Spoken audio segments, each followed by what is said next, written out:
신나고 금융시장 포럼 마지막 세션은 제약바이오 혁신성장 금융산업 애널리스트들이 준비했습니다. 먼저 제약바이오 섹터부터 살펴보겠는데요. 정재원 연구원님이 전해주시겠습니다. 안녕하세요. 안녕하세요. 안녕하세요. 네, 안녕하세요. 제약바이오를 담당하고 있는 정재원 연구원입니다. 바로 시작하겠습니다. 백투더 베이직이라는 제목으로 올해 24년 바이오 전망 말씀드리려고 하고요. 네, 먼저 이제 말씀드리려고 하는 거 한 장으로 요약해서 먼저 말씀드리면 23년은 제약바이오 쪽은 사실 이벤트와 약간 내러티브가 강했던 장이었습니다. 그런 중에서 상대적으로 좀 아쉬웠던 성과를 보였던 반면에 의료기기, 특히 에스테틱 분야는 실적의 성장성을 기반으로 섹터 최고의 호황기를 기록했습니다. 그래서 이런 상반된 흐름을 보여주는 약간 이런 상황이었고요. 그래서 24년은 사실 대외적으로도 여전히 바이오 쪽의 우호적인 환경은 아닙니다. 그래서 이런 상황 속에서는 상대적으로 이제 의료기기가 보여줬던 이제 이런 실적의 성장성, 이런 안정성이 주목되는 약간 그런 쪽으로 접근을 하는 게 유효하다라고 판단했고요. 그런 측면에서 제약바이오 쪽도 조금은 이제 백투더 베이직, 즉 이제 조금은 템포를 낮추면서 약간 기본을 지키는 약간 그런 기업들을 주목할 필요가 있다, 이렇게 말씀드릴 수 있습니다. 그래서 조금 더 상세한 내용은 뒤에서 또 바로 설명드리겠습니다. 네, 그래서 23년도 이제 제약바이오 업종 보시면은 연초 대비해서 코스닥이나 코스피 관련된 지수들 등락이 있긴 했지만은 결론적으로 맨 오른쪽에 보시면 상대적으로 아쉬웠거나 비슷한 수준 유지하고 있습니다. 그래서 이제 연초부터 지금까지 좀 주요했던 이벤트들을 좀 이제 시기별로 정리를 했는데, 사실 여기에 언급된 이벤트 외에도 다양한 이벤트들 많았습니다.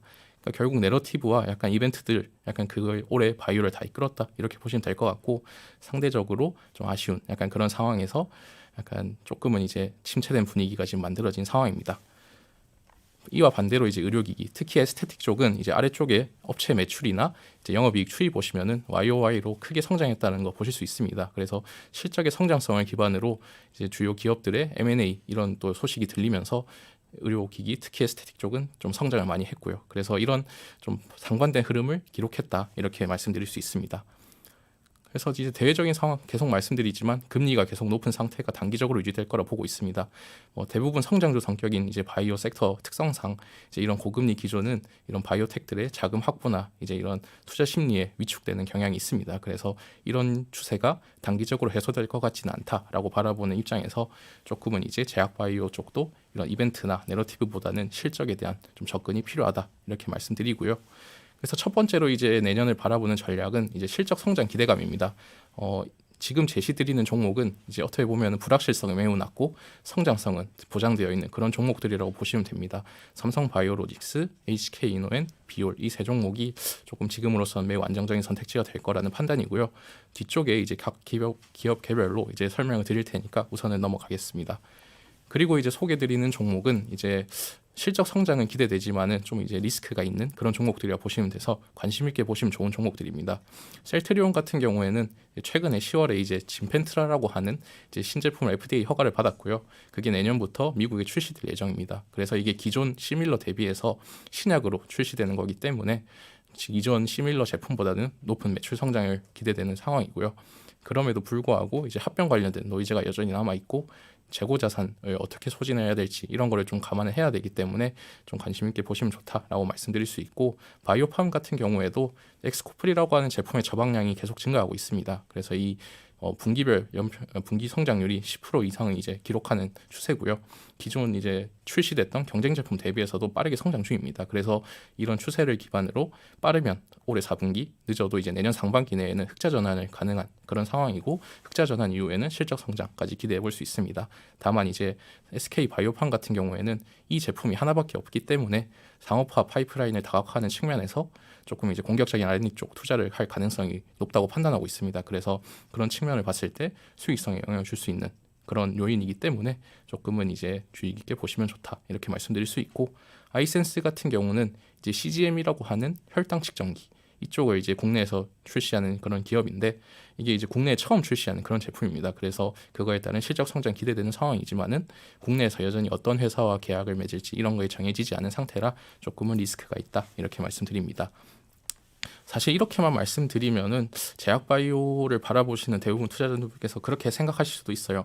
그럴 거면 제약바이오를 왜 보냐, 이게 기대감이 없는 약간 그런 느낌으로 생각하실 수도 있는데 그런 측면에서 내년도에 유망할 것 같은 분야도 두 가지만 소개해드리겠습니다. 그래서 비만 쪽은 사실 올해도 유망했지만은 내년도도 더 유망해질 거다라고 보고 있습니다. 그래서 왜 그렇게 생각을 하냐 하면 이제 왼쪽 아래 그림 보시면은 마운자로라고 하는 제품이 현재 임상을 진행 중인데 내년도에 출시될 예정입니다. 그래서 이 제품이 기존에 시판된 제품 대비해서 체중 감소 효과가 훨씬 더 월등하게 좋았기 때문에 그런 측면에서 약간 시장을 바꿀 수 있는 그런 제품이 나올 수 있는 가능성이 있고요. 오른쪽에 이제 처방액 추이 보시면은 올해 중순부터 이제 비만에 대한 관심도가 워낙 높다 보니까 처방액이 급증한 걸 볼 수 있습니다. 즉 지금 현재 이제 쇼티지가 계속 나고 있는 상황이라고 보시면 되고 이런 거를 이제 종합적으로 판단을 하면 이제 내년도에 신제품이 나오는데 이 공급이 계속 부족한 이런 상황이기 때문에 국내에서는 생산과 관련된 그런 기업들을 수혜를 볼 수 있을 것이다라고 판단하고요. 뭐 삼성 바이오로직스나 한미약품과 같은 그런 기업들이 이런 비만과 관련된 수혜를 볼 수 있을 것이다 이렇게 판단하고 있습니다. 네, 다음은 이제 의료 AI인데요. 의료 AI는 사실 오른쪽에 표를 좀 주목해 주시면 좋을 것 같아요. 이게 이제 올해 9월에 새롭게 좀 개정된 제도인데 핵심은 그겁니다. 이전에랑 다르게 약간 미리 시장에 들어가서 데이터를 쌓은 다음에 그 데이터를 가지고 평가를 받는 그런 제도다라고 보시면 되고요. 말씀드리고 싶은 거는 이제 아래쪽에 건보 적용해서 비급여 받을 수 있다라는 것과 그 위에 사용 기간 보시면 최소 2년 이상 받을 수 있습니다. 그래서 이쪽에서 좀 이제 비급여로 새롭게 소프트웨어가 들어온다 하면은 그거에 따른 매출 확보 기대된다. 그래서 이제 말씀드리는 거는 왼쪽에 주가 추이 보시면은 이제 의료 AI 기업들 올해 루닛이나 제일케어 같은 기업들 되게 많이 주목받았는데 상대적으로 주목받지 못했던 기업들의 비급여 확보를 좀 기대해도 좋을 것 같다. 이렇게 말씀드리고요. 네, 그래서 전반적인 톤은 동일합니다. 어쨌든 조금은 보수적으로 접근을 해야 된다라는 시각 속에서 탑픽으로는 로직스와 이노엔, 비오를 제시드리고요. 아까 이제 말씀 못 드렸던 각각의 기업별 포인트 말씀드리면은 로직스 같은 경우에는 오른쪽에 이제 수주 계속 늘어나는 거 확인하실 수 있고 수주가 늘어난다는 건 곧 이제 공장이 잘 운영되고 풀로 돌아간다. 즉 매출이 빠르게 올라올 수 있다라는 그렇게 로직으로 이어질 수 있습니다. 그래서 사실 최근에 바이오텍들이 개발 둔화되는 그런 측면 속에서도 유일하게 가이던스를 상향했던 기업이 로직스입니다. 그래서 그런 측면을 좀 감안해 주시면 글로벌적으로도 이 기업이 되게 안정적인 퍼포먼스를 보여주고 있다라는 것과 그리고 상대적으로 좀 성장주가 많은 제약바이오 섹터 종목 중에서도 방어주 역할을 든든하게 할 수 있는 그런 종목이기 때문에 가장 안정적인 선택지가 될 수 있다라고 생각하고 있고요. HK 이노인 같은 경우에는 이제 K캡이라는 제품을 좀 주목해 주시면 좋을 것 같습니다. 메뉴에 이제 적혀 있듯이 국내 K캡 이제 점유율 계속 상승 중이고 올해 말에 이제 계약이 갱신됩니다. 그래서 계약이 갱신되면 좀 수수료율 측면에서도 좀 이제 이익이 생길 수 있는 가능성이 있기 때문에 수익성 개선이 기대되고 있고 해외 쪽도 이제 로열티가 올해 하반기부터 본격적으로 들어오기 시작했고 해외 쪽에 수출되는 국가가 늘고 있습니다. 그래서 외형 성장 기대되고요. 사업적인 측면 외에도 이제 총 유통 물량이 20% 정도 내외됐던 이제 FI 수가 이제 주가가 최근에 좀 좋은 퍼포먼스 보여주면서 거의 1%대까지 떨어졌습니다. 그래서 주가를 억제시키는 요인이나 오버행 이슈는 지금으로서는 보이지 않는다. 그래서 접근하기 좋은 시점이다. 이렇게 말씀드리고 마지막은 이제 비올인데요. 비올 같은 경우는 이제 에스테틱 관련 업체인데 쉽게 설명드리면 오른쪽에 이제 분기 매출액 추이를 좀 주목해 주시면 좋을 것 같아요. 연두색을 제외한 모든 색깔이 이제 해외 쪽 비중인데 해외 쪽 비중이 점차 늘고 있습니다. 아무래도 국내보다는 해외 쪽이 가격이 높고 수익성이 좋은 그런 측면이 점점 강화되고 있고 오늘 또 3분기 실적 나왔는데 OP 거의 60% 가까이 유지됐습니다. 그래서 이런 우상향 추세가 지속적으로 유지될 것이다 라고 판단해 주시면 좋을 것 같습니다. 이상입니다. 네, 고맙습니다. 이 제약바이오 섹터 템포는 낮추되 2024년 유망 분야를 주목하자는 의견입니다. sektor 투자 전략으로는 첫 번째로는 실적 성장 기대감 강조해 주셨고요. 두 번째로는 비만과 의료 AI라는 이 유망 분야의 수혜 기업을 주목해 보자고 말씀해 주셨습니다. 토픽 종목으로는 삼성 바이오로직스와 HK 이노엔, 비오를 제시해 주셨습니다. 자, 다음 순서는 혁신성장 스몰캡 섹터인데요. 이병화 부서장님 모셔서 자세히 들어보도록 하겠습니다. 어서 오세요. 네, 안녕하십니까. 안녕하십니까. 네, 안녕하세요. 혁신성장을 담당하고 있는 이병화입니다. 혁신성장은 저희 내년 상반기 주요 테마로 5가지를 선정해 봤습니다. 많이 좀 어려웠습니다. 올해 내내 어려웠고 내년에도 어려울 수가 있는데 고금리에서 성장주는 쥐약입니다. 그런 와중에 투자 거시경제 환경이나 그런 여러 가지 저변 환경이 바뀌지 않는 상태에서 5가지 테마를 정한 것 자체가 어려운 과정이었지만 기준이 있었습니다. 일단 저희가 말씀드리는 이런 성장의 그림이 숫자로 확인될 수 있는 그런 거를 한번 잡아보자. 그래서 저희 혁신성장 팀원들이 많이 고민을 했고요. 5가지 주제를 선정해 보았습니다.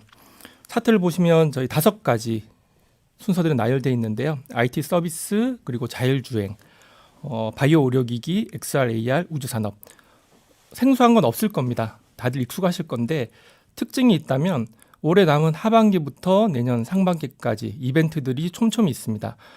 분기별로 있는 것들도 있고요. 월별 이벤트들도 있습니다. 그리고 그런 이벤트를 통해서 주요 종목들, 저희가 탑픽으로 제시드렸던 종목들이 주가의 트리거가 되든 아니면 실적으로 확인이 되든 그런 부분들을 염두에 뒀다 보시면 될 것 같습니다. IT 서비스는 클라우드와 AI, 자동화 쪽에 주목을 했습니다.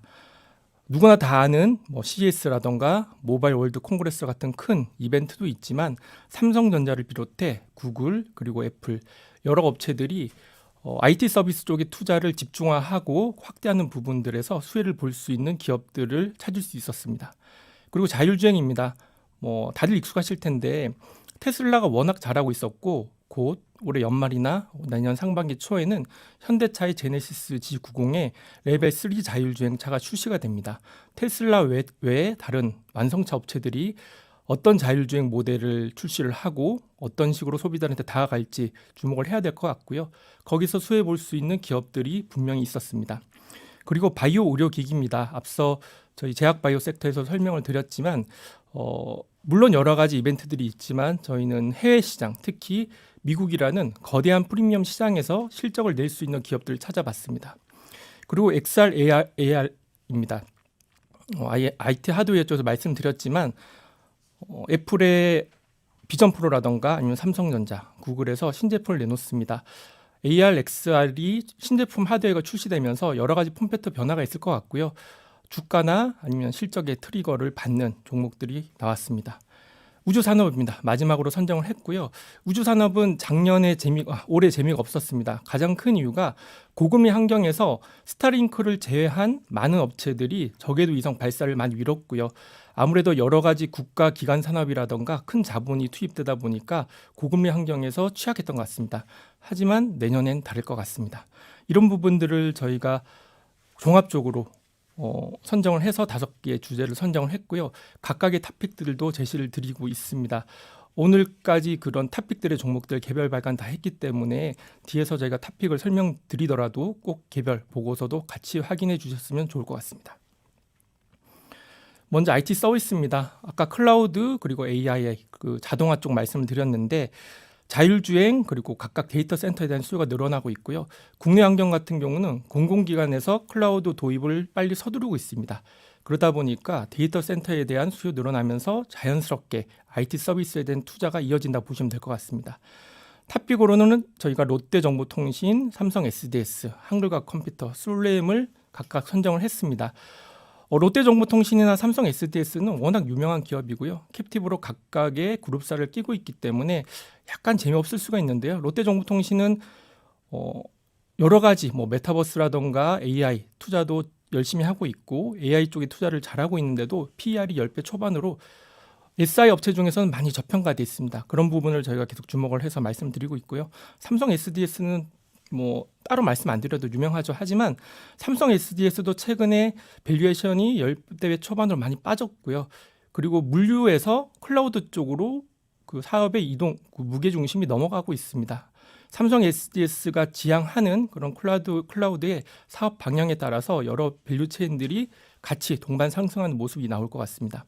한글과 컴퓨터는 공공기관 클라우드 쪽에 그 오피스를 독점 공급할 수 있는 업체이기도 합니다.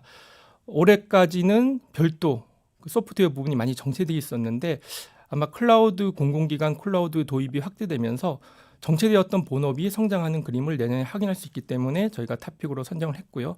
솔레임은 그 고령화 쪽과 인구 구조, 그러니까 노동 인구 구조 시장 변화에서 자동화 부분에서 수혜를 보고 있습니다. ESL이라는 부분에서 계속 고성장이 이루어질 것 같고요. 그래서 저희가 선정한 IT 서비스 각각 기업들에 대해서 개별 보고서가 있기 때문에 내용 같이 참고하시고 저희도 주요 이벤트에 대한 실적이 있을 때마다 업데이트를 드리도록 하겠습니다. 전장 자율주행으로는 탑픽을 현대오토이버랑 텔레칩스를 선정을 했습니다.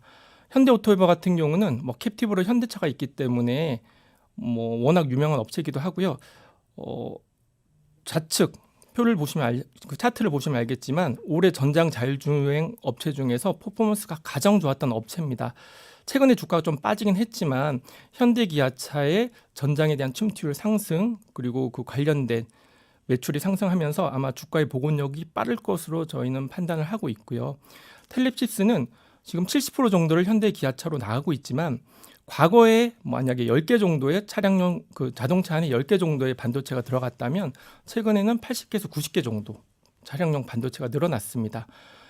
그 늘어난 반도체에 대해서 공급을 할 수 있는 업체는 분명히 실적 쪽에서 체크가 될 거고요. 텔레칩스가 올해만 들어서도 분기별로 영업이익이 계속 우상향하고 있습니다. 1분기에 30억대, 2분기에 50억대, 아마 3분기, 4분기도 QOQ로 늘어날 것 같은데요. 그런 부분들이 전장의 성장주로서 계속 투자자분들의 관심을 좀 집중시킬 수 있을 것 같고 저희도 지금 계속 업데이트를 드리는 탑픽 종목 중에 하나입니다. 바이오 의료기기는 좀 원대한 꿈을 꾸는 기업들을 선정해 봤습니다. 예를 들어서 미국 시장을 직접 미국 시장에 진출해서 실적이 낼 수 있는 기업이 어떤 것일까 그런 쪽에 많이 주목을 했고요. 미국의 정형외과 임플란트 시장은 다른 여타 국가 대비 규모 자체가 다릅니다. 한 해로 글로벌 척추 임플란트 시장 규모가 한 10조에서 11조 되는데 이 중에서 미국이 차지하는 비중이 70%가 넘습니다. 그리고 그 시장을 메드트로닉이라던가 글로벌 업체 4개나 5개 정도가 60% 70% 가져가는 시장인데요. 그런 시장에서 과연 국내 기업이 자리를 잡을 수 있을까에 대해서 많이들 의문을 가지고 계세요. 하면 저희가 탑픽으로 제시해드리고 있는 LNK 바이오나 오스테오닉은 그 일을 하고 있고 실적으로 나타내고 있습니다. LNK 바이오는 FDA 승인을 이미 받았고요. 자체 브랜드로 7조에서 8조 정도로 추정되는 미국의 척추 임플란트 시장에 진출했습니다. 올해 들어서 분기별로 매출은 70억, 80억 사이로 아직도 미미하지만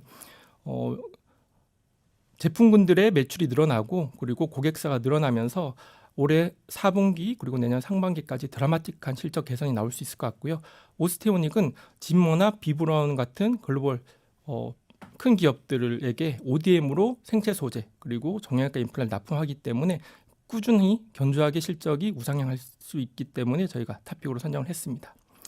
AR, VR 같은 경우는 하드웨어의 폼팩터 변화는 디스플레이라던가 그리고 전장, 카메라 많은 부분에서 확인이 되겠지만 혁신성장팀에서 이노시뮬레이션이라는 기업을 탑픽으로 선정을 했습니다. XR이라는 글래스와는 무관하지만 이 예산 재밌습니다. 올해 한 200억 정도 매출, 200억 원대의 매출이 예상이 되는데 70% 정도가 방산에서 일어납니다. 앞서 K방산 많이들 아실 텐데 한국 방산 업체들이 해외 수출하게 되면 그 방산 무기를 가지고 가상 훈련을 해야 됩니다. 그래서 K방산과 함께 해외 시장 진출도 용이하고요. 그리고 최근에 자율주행에 대한 고도화가 이루어지면서 각 업체, 완성차라던가 부품 업체들한테 자율주행과 관련된 그런 시뮬레이터에 대한 수요가 늘어나고 있습니다. 그런 부분에서 이노 시뮬레이션 같은 경우는 내년에 50% 정도 매출 신장이 가능하기 때문에 저희가 탑픽으로 선정을 했습니다. 마지막으로 우주산업입니다. 올해는 모멘텀이 많이 좀 비어 있었는데요.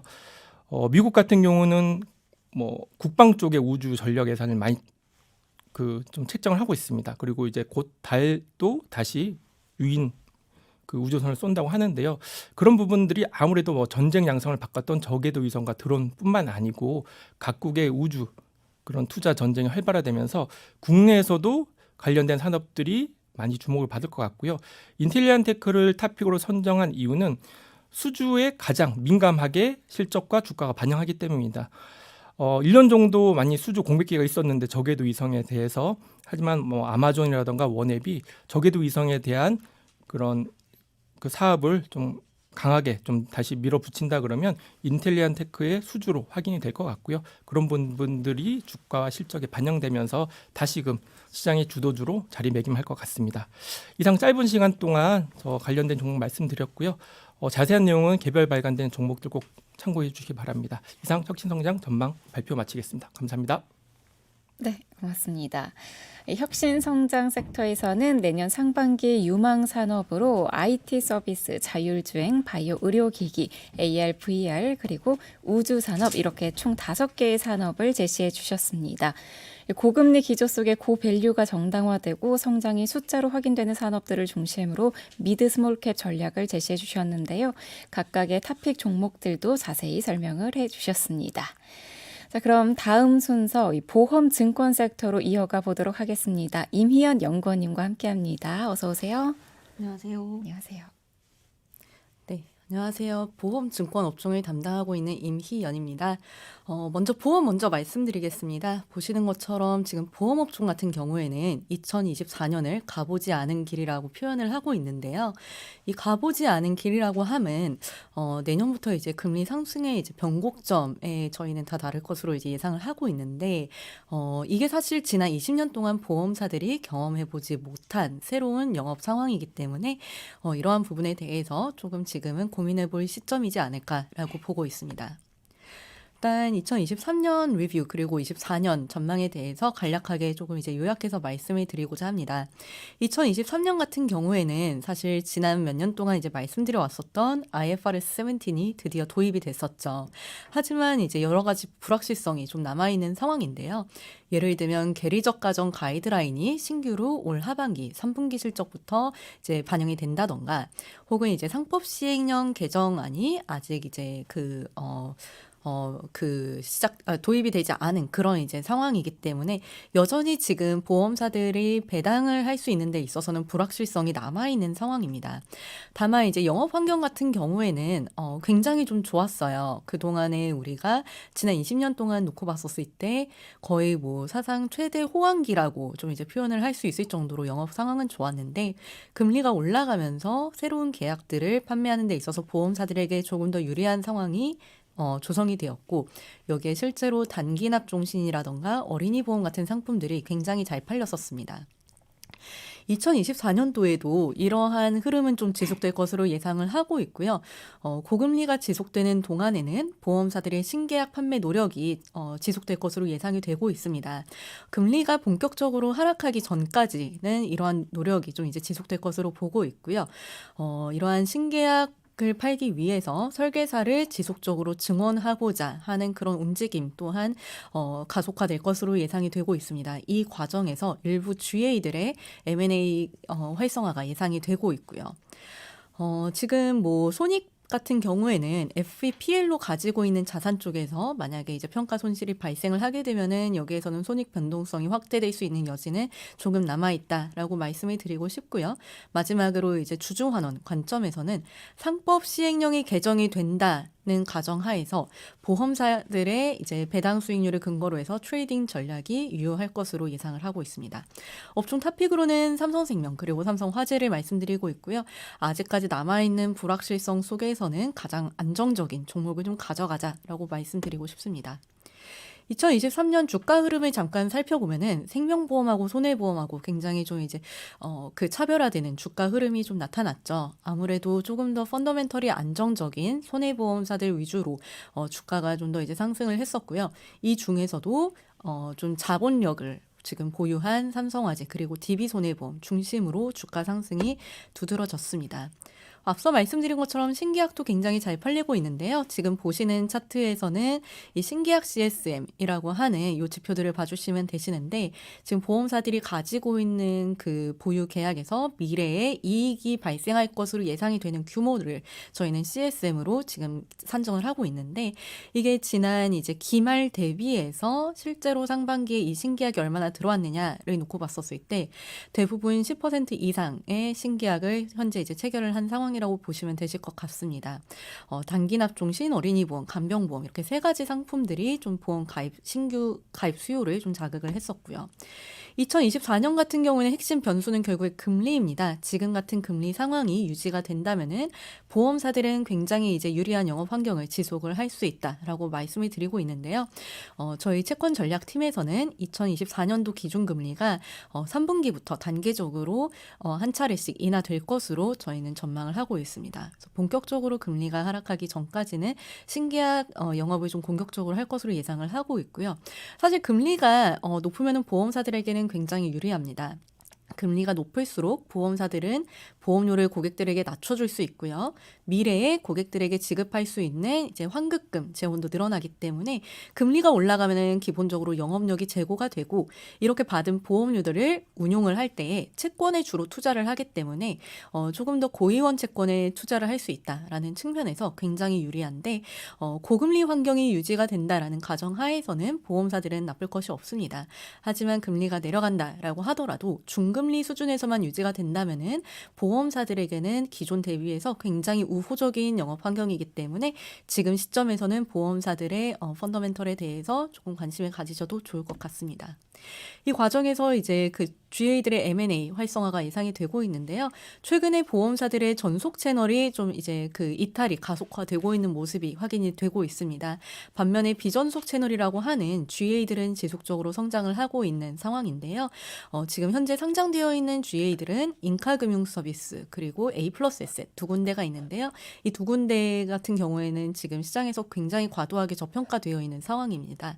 예상 ROE가 거의 뭐 30에서 50%에 육박한데 뭐 PER 같은 경우에는 뭐 서너 배 정도밖에 되지 않기 때문에 지금 이런 밸류에이션 상에서는 지금 같은 영업 환경에서는 GA들에 대해서도 관심을 가지셔도 좋을 것 같습니다. 앞서 말씀드린 것처럼 아직까지는 그 불확실성이 남아있기 때문에 삼성생명 그리고 삼성화재를 조금 안정적인 그런 측면에서는 탑픽으로 제시를 하고 있고요. 최악의 상황에서 이제 금리가 하락을 하면서 ROE가 하락한다라고 가정을 해도 이 ROE 변동성이 낮고 중장기적으로 주주 환원에 있어서 가장 적극적으로 배당을 할 수 있을 것으로 예상이 되는 보험사들을 좀 선별적으로 접근을 하자라고 말씀을 드리고 싶습니다. 이어서 증권업종 말씀드리겠습니다. 증권업종 같은 경우에는 상고하저의 흐름이 예상이 되고 있는데요. 어제 그 저희 전략팀의 그 전망을 혹시 벌써 들으셨다면은 아마 벌써 이제 들으셨겠지만 저희 하우스는 내년 코스피 밴드를 2200에서 2800포인트를 전망을 하고 있습니다. 지금 상반기를 기점으로 해서 12개월 포워드 EPS가 고점을 찍고 그리고 하반기로 갈수록 좀 이제 내려가는 그런 모습으로 예상을 하고 있고요. 상반기보다는 하반기가 조금 그 시장에는 부담스러운 환경으로 예상을 하고 있는데 전반적으로 미국 대선 관련해서 불확실성도 확대될 것으로 예상이 되고 있고 특히 이제 경기 사이클도 하강하는 국면에 진입할 수 있는 그런 이제 부분들이 좀 그 증시의 부담 요인이 될 것 같습니다.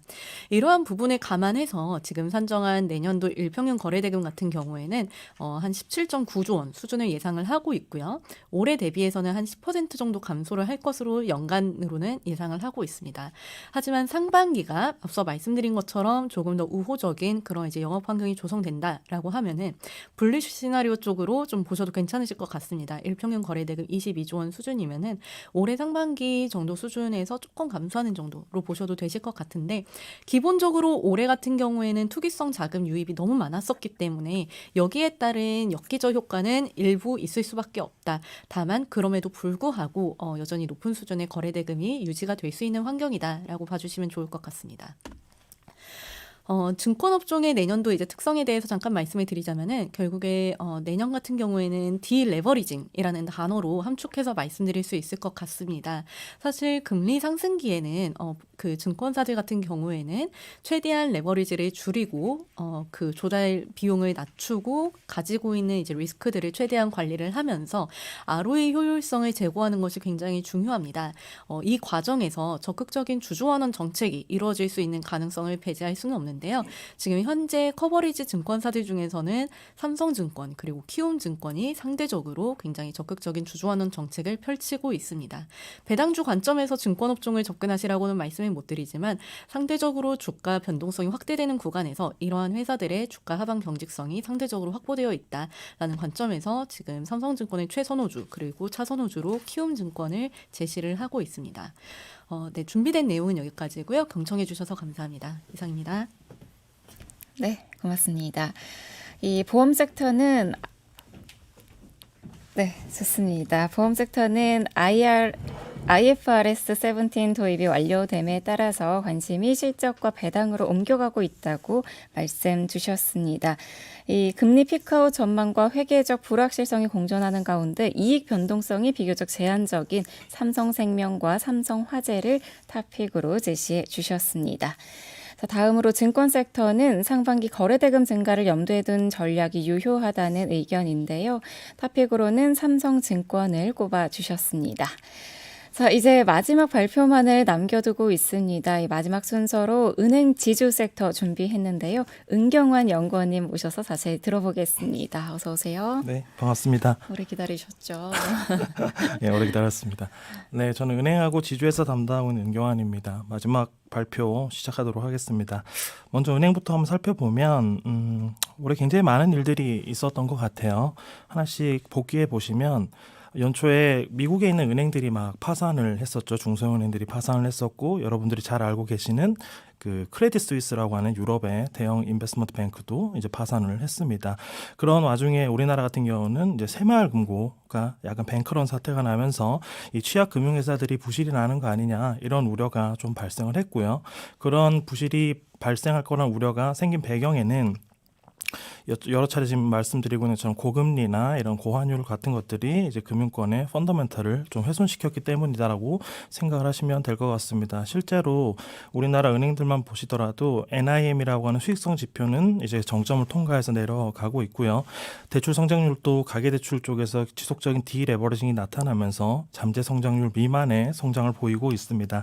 그리고 많이들 걱정하시는 신용위험과 관련해서도 지금 걱정이 많으시기 때문에 이런 것들이 복합적으로 작용하면서 취약 금융회사가 부실이 났던 그런 한 해고요. 그러다 보니까 이제 금융당국 입장에서는 우리 금융은행을 포함해서 금융권의 좀 규제나 이런 것들이 좀 가하시면서 상생금융 이런 거를 강조하고 있는 것이 올해쯤 주가 흐름인데, 사실 이런 것보다 올해를 더 관통했던 게 뭐냐면 연초에 이제 일부 행동주의 펀드가 우리 은행에게 얘기를 했죠. 너네가 들고 있는 자본을 추가적인 대출에 쓰는 게 아니라 주주 환원에 활용하게 된다면 현재의 저평가 상태를 충분히 이겨낼 수 있을 것이다라는 이제 주주 제안을 했었는데요. 여기에 맞춰서 지난 2월 대부분의 은행들이 4분기 실적 발표와 동시에 지금 장표에 보시는 것처럼 목표 자본 비율과 그다음에 중장기 주주 환원 계획들을 공유해 주면서 이런 것들이 지금 은행권 전반적으로 퍼져나가고 있는 그런 한 해가 2023년이라고 생각을 하시면 될 것 같습니다. 이어서 2024년을 보면 우리나라 은행들이 항상 우려가 많죠. 걱정도 많으시고. 하지만 2015년 이후로 단 한 차례도 대기업들이 부실이 나거나 해서 은행의 건전성이 훼손된 적은 없습니다. 근데 이제 대우조선해양이나 한진해운 같은 경기 민간 업종들이 정부 주도로 구조조정되었고 2015년부터는 우리나라가 부동산 활성화 정책에 맞춰서 부동산 중심으로 자산을 성장시켰기 때문에 은행의 건전성은 굉장히 개선이 많이 되었고 이익 체력도 올라갔습니다. 그런데 잘 아시는 것처럼 우리 은행이 배당을 하는 거에 있어서는 정부의 어떤 규제가 조금은 있기 때문에 벌어들이는 돈은 많은데 배당은 주지 못하니까 자본이 자꾸 쌓이게 되었고, 이게 나쁘게 표현하면 이제 밸류에이션이 떨어졌지만 좋게 보면 이제 이 자본력 자체가 굉장히 상승을 하게 된 거죠. 그래서 지난 한 5년간 은행들은 M&A나 이제 비은행 계열사에 대한 추가 자본 확충을 굉장히 많이 활발하게 진행을 했습니다. 저희 신한금융그룹만 보더라도 신한투자증권이 과거 대비 자본이 훨씬 더 많이 늘어난 5.5조 원 정도를 가지게 되었고요. 신한라이프도 예전에는 오렌지라이프를 인수해서 이제 나타나게 된 거죠. 그래서 우리 금융지주 정도만 제외하고는 대부분의 은행 계열사들이 비은행들을 지금 다 충분히 확보하고 있기 때문에 더 이상의 무리한 M&A보다는 남은 자본을 주주 환원 확대로 계속 지속적으로 활용할 가능성이 높은 2024년이 될 것이라고 전망을 하고 있습니다. 그런데 이제 주주 환원을 하기 위해서는 당연히 이익이 좋아야지 할 수 있는 건데, 이익을 한번 살펴보면 은행의 이익은 생각보다 굉장히 간단합니다. 대출이에서 얼마만큼의 마진을 가져가고 그다음에 비이자 쪽 수수료에서 얼마만큼 돈을 번 거에서 판관비하고 대손비용을 제거하면 이제 순이익이 나오는데요. 마진은 고금리가 유지되고 있다는 것 자체가 지금의 수익성이 충분히 유지되고 있다라고 보시면 될 것 같고 대출 같은 경우는 한번 빌리시면 잘 안 갚으시기 때문에 이 스노우볼 효과가 계속 굴러가게 됩니다. 그래서 이자액이 증가하는 가운데 올해 증권이나 보험들이 이게 조금 훼손된 곳인데 이게 원복이 된다고 하면 아마 탑라인 쪽에서는 크게 걱정하실 필요가 없을 것 같고요. 반면에 부동산 PF로 대표되는 이 신용위험에 대한 걱정은 항상 많으신 것 같은데 요 장표 왼쪽 보시면 그 은행들이 들고 있는 부동산 PF를 크게 이제 본 PF하고 이제 브릿지론으로 나눠볼 수 있는데 본 PF는 걱정 안 하셔도 될 것 같아요. 정부의 보증서가 다 깔려 있기 때문에 걱정이 되는 거는 이제 브릿지론과 관련된 것인데 보신 것처럼 대부분의 은행들이 2%에서 한 많게는 10% 정도 가지고 있습니다. 근데 여기에 맞춰서 가운데 그림 보시는 것처럼 충분한 충당금을 지금 적립해둔 상태이기 때문에 이런 손실 흡수 능력은 시장이나 투자자분이 걱정하는 것에 대비 훨씬 안전하다 이렇게 판단하시면 될 것 같고요. 이런 것들을 감안했을 때 내년에도 우리 은행권은 약 6%대의 증익은 충분히 보여줄 수 있을 것이라고 생각을 하고 있습니다. 그래서 우리 은행은 항상 이 금리화 방향성을 같이 가는데 지난 15년간 봤을 때 이번 올해가 이 금리화의 가장 그 간극이 크게 발생한 한 해입니다. 그럼 저 간극의 원인이 뭘까라고 생각해 보면 결국에는 계속 말씀드리는 신용에 대한 부담일 거고 이 신용에 대한 부담은 아마 내년 총선을 전후로 조금씩 해소가 될 것이다라고 저희는 전망을 하고 있습니다. 그래서 그 과정 속에서의 주가 상승을 기대하고 있고요. 타픽 같은 경우는 아무래도 지방은행들보다는 자본력이 좀 큰 대형은행이 훨씬 더 편하실 것 같습니다. 그래서 뭐 KB금융이나 아니면 저희 신한지주 이런 대형은행 중심으로 대응하시면 은행에서도 나쁘지 않은 수익률 기록하실 수 있을 거라 생각을 하고 있고요. 이어서 지주회사인데요. 제목을 이제 각자 도생이라고 했습니다. 이유는 뭐냐면 앞선 쭉 발표를 들으셨겠지만 다 산업이기 때문에 그 산업을 관통하는 어떤 지표라든지 업황이라는 게 있는데 우리 주주회사는 산업이라고 부르기에는 조금 어렵습니다. 하나하나의 기업이 다 다른 비즈니스를 영위하고 있기 때문에 그럼에도 불구하고 올해 우리 지주회사 주식에 나타났던 특징은 크게 세 가지로 보실 수 있을 것 같은데 첫 번째는 상반기에 그 SG증권 사태를 아마 많이들 기억하실 것 같습니다. 이제 CFD라는 단어도 이제는 익숙하실 것 같은데 여기에 노출되었던 회사들 중에 지주회사가 많이 있었습니다. 물론 주가 조작과 연계가 되어 있거나 이런 의미는 아니겠지만 결국에는 이렇게 주가 조작에 지주회사 종목이 들어갔다라는 거는 우리 지주회사가 투자자분들의 관심이 없다 보니 이 거래량도 적고 조작하기에 좀 쉬웠다는 걸 방증하는 그런 어떻게 보면 사례인 것이죠. 그래서 이 주식으로서 가지고 있는 지주회사의 한계를 올해 좀 보여줬었고요. 두 번째는 소위 K세론이라는 말을 많이 하시는 것 같습니다. 예를 들어 뭐 이익 어닝 시즌에 실적이 생각보다 잘 나왔음에도 불구하고 주가가 급락한다거나 아니면 MSCI나 뭐 코스피 200 같은 패시브 이벤트가 있음에도 불구하고 먼저 산 사람들이 그날에 맞춰 매도를 하면서 주가가 하락한다거나 이런 거 많이 보셨을 텐데 지주회사에 적용해서 보면 비상장 자회사나 자체 사업 부분이 IPO 되는 과정에서 이런 케이스론이 많이 발생을 하고요. 과거 생각해 보시면 SK 바이오팜 상장할 때 SK 주가도 하락을 했었고요. 그리고 LG 에너지 솔루션이 상장할 때도 LG화학 주가가 똑같이 하락을 했었고 올해는 두산 로보틱스가 상장되는 시점을 전후로 두산 주가가 급락하는 모습을 또 연출을 했습니다.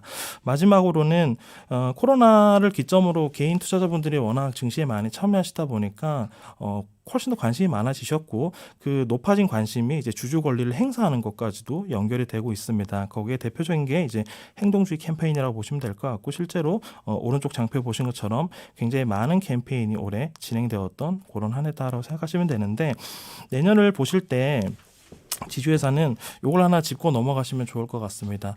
그 다른 업종과 다르게 지주회사는 이 이익과 멀티플이라는 개념이 굉장히 애매모호합니다. 이익이라고 해봐야 연결 실적으로 자회사들의 실적이 더해진 거기 때문에 큰 의미가 없고요. 그다음 뭐 PER, PBR 같은 밸류에이션도 사용하지 않습니다. 그래서 저희는 NAV 밸류에이션이라는 걸 많이 사용하는데 이 순자산 가치로 밸류에이션을 하기 때문에 주가의 하방은 굉장히 단단합니다. 내가 들고 있는 상장 자회사 지분 가치가 이만큼 있으니까 나는 더 이상 안 내려가 이렇게 될 수 있는데 올라가는 상방에 대한 고민이 항상 있는 것이고 그 상방을 뚫어주는 거는 우리 지주에서도 내러티브가 좀 있어야 됩니다. 그래서 오른쪽 정리 드린 것처럼 비상장사나 자체 사업에 대해서는 이 시장에서의 인지도가 조금 떨어지고 그 들고 있는 비상장사는 자체 사업이 좀 주식시장에서 좀 주목받을 때 지주회사도 같이 올라갈 수 있기 때문에 그걸 좀 염두하셔서 내년 지주회사 투자하시면 될 것 같고요.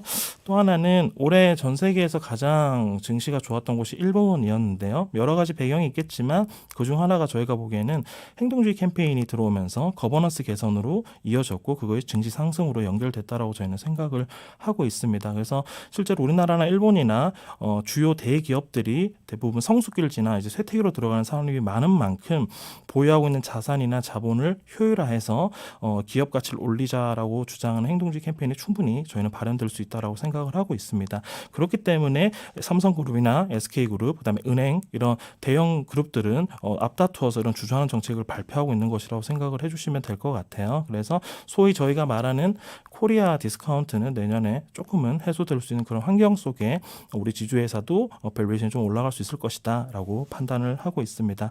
그래서 지주회사를 투자하실 때 보면 항상 좀 강세장보다는 약세장에서 지주회사가 조금 더 낫습니다. 왜냐하면 자회사를 포트폴리오 효과를 누릴 수 있기 때문에요. 그래서 내년 증시 전망이 좀 힘들다 이런 뷰가 많은 것 같은데 그 과정 속에서 지주회사가 약간의 방어적 역할은 충분히 수행할 수 있는 2024년이라고 저희는 전망을 하고 있고요.